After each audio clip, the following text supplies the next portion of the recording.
Alrighty, so with this One Piece chapter, it is titled The Skies Above the Capital.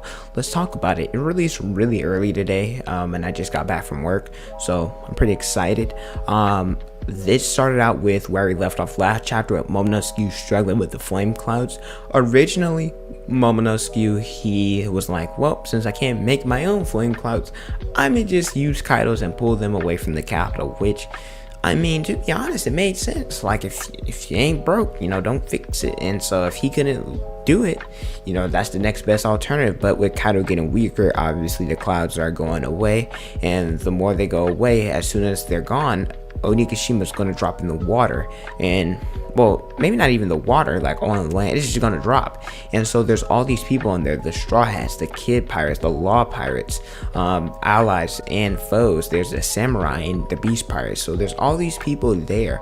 So if Onigashima falls, let's face it, if it can't fly, all them ninjas are dying. And so Yamato's like, Momonosuke, here's the thing, right? You better start making this thing fly by yourself, because I don't want to die, and I know you don't want to die, so you gotta get it together. And so Momonosuke, he gets a flashback when Toki, she's talking about, yo, Momonosuke, you gotta leave for the future, I'm gonna send you there with Momonosuke. He's like, no, I don't want to leave, I'm not gonna do that. And Kiemo, he has something that's good that he says don't question or don't go against the conviction of a woman. Don't go against your mother's wishes, right? As a man, you shouldn't do that. Where Momonosuke, he's like, Kiemo, I'm not a man, right? So I'm not a man, I'm not Odin, so don't lump me in with that. Where Kiemon, he pleads with Momonosuke, he's like, please don't let us die in this fire, let us live to fight another day, so he can have the honor of fighting on the battlefield. And if that's how he goes, that's how he goes. Where Momonosuke, he sucks it up and he's like, send me to the future, I'll miss you, mother. And he goes to the future.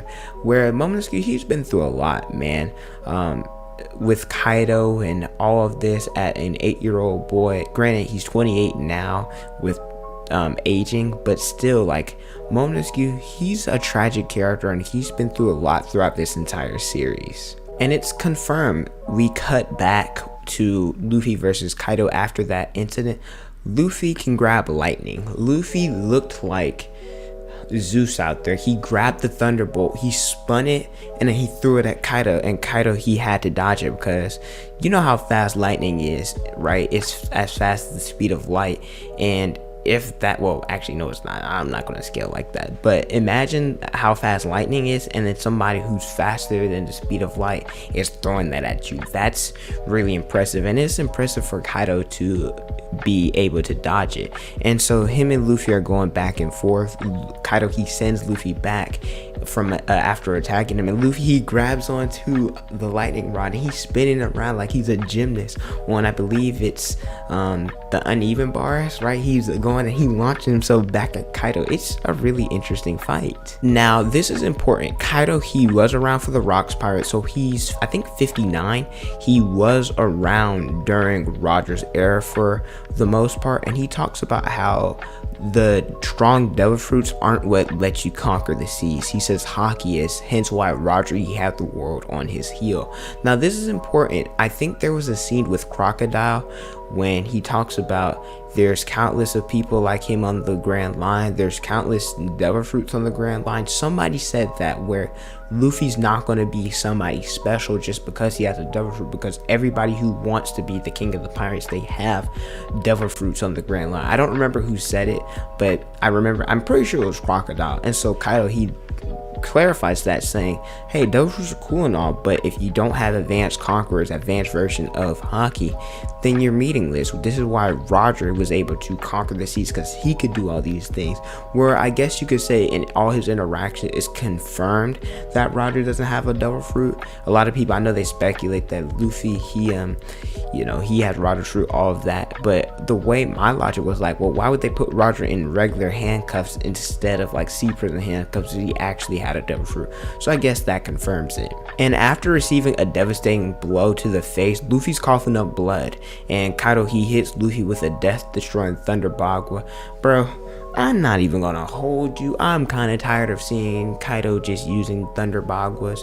Basically, all he's doing is charging up speed, boosting, and smacking him with his club. And I feel like we've had the regular Thunder Bagua, we've had this one, we've had like 4 or 5 different versions of the Thunder Bagua. Like, what makes them different is what I would like to know. Like, I mean, obviously, the later it is, the stronger it is, I'm guessing, by his attacks. But like, come on, Oda, I feel like you could have been a little bit more creative in that aspect. Luffy, as he got sent into the sky, he grabs onto Kaido, and Kaido, he's like, Luffy, I know where you're at, like, you might as well let go. And well, we see Luffy in the clouds. We don't really see him, but he's in the clouds.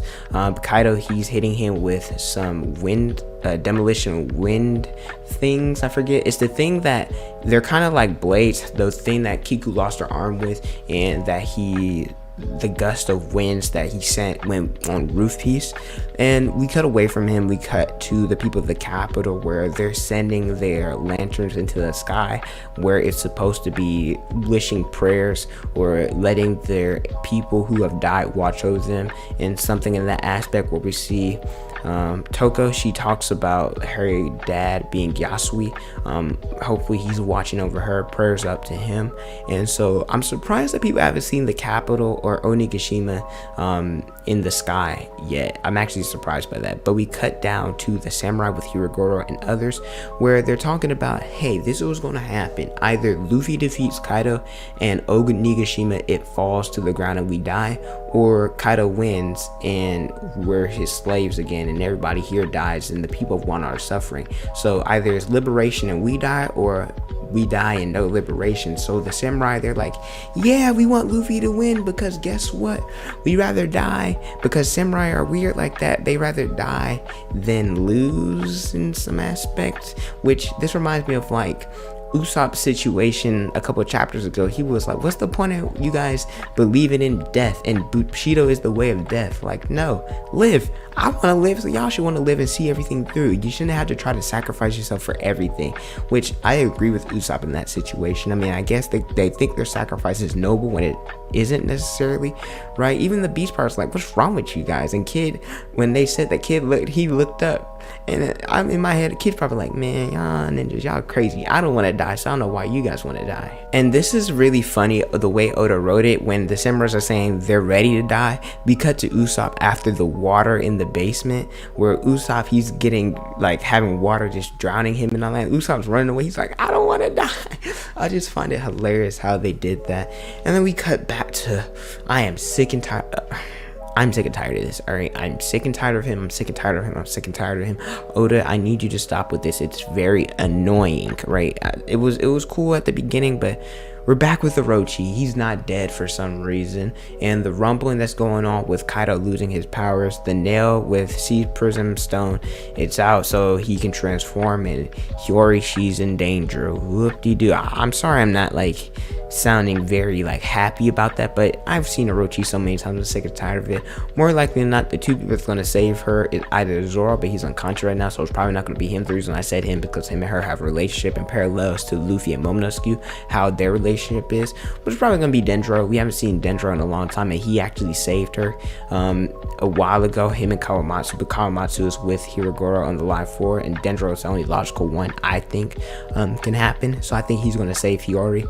And the last thing we get from this chapter is Luffy, he's telling Momonosuke to move the capital out of the way, and they're like, why? But then everybody looks up and they're like, oh, excuse my language, but they're like, oh shit, Luffy's about to bring the hammer down, because Luffy, he said he's finishing this for good, and he has his fist, it's, I dare say, bigger than Onigashima itself, right? And he's about to rain it down on Kaido. It's infused with Ryo, infused with Conqueror's Coding. So Kaido's about to get KO'd, hopefully. And if not, I don't know what else Luffy can do. It is what it is, but that's where this chapter ends. There's a break next week. It's not an Oda break, it's a weekly Shonen Jump break, so everything's going to be on break, like Black Clover, even though Yuki Tabata, he is going on hiatus for health reasons, but like Jujutsu Kaisen, My Hero, all of that, pretty good chapter. I'm sick and tired of the Hiyori not Hiyori, I love Hiyori. I'm sick and tired of Orochi. Like, this ninja just don't die. I'm sick and tired of that. Luffy being able to manipulate lightning and him having the fist the size of the island was pretty cool. Momonosuke's flashback could resolve. I love that. The samurai, their speech, Bushido is the way to death. Like I said, I don't understand it, but that's something probably in Japanese culture and only a samurai would understand. I mean, obviously it makes sense. You would rather die and like die fighting than like be a slave and all of that. But it is what it is. Overall, it's a solid chapter. I give it about a 9 out of 10. Like I said, break next week, so unfortunate, but it is what it is. We get Roof Piece. Well, I'm recording this on Thursday, so Roof Peak is animated on Saturday. You might stay tuned. A reaction for that might be coming, so stay tuned and subscribe. But thank you guys so much for watching. Don't forget to like, comment, and subscribe. Also hit the notification bell so you guys never miss out a new video. Follow me on Instagram, Twitter, Snapchat, and TikTok. It's on the screen in the description below. Thank you guys so much for watching, and don't forget to unleash your potential.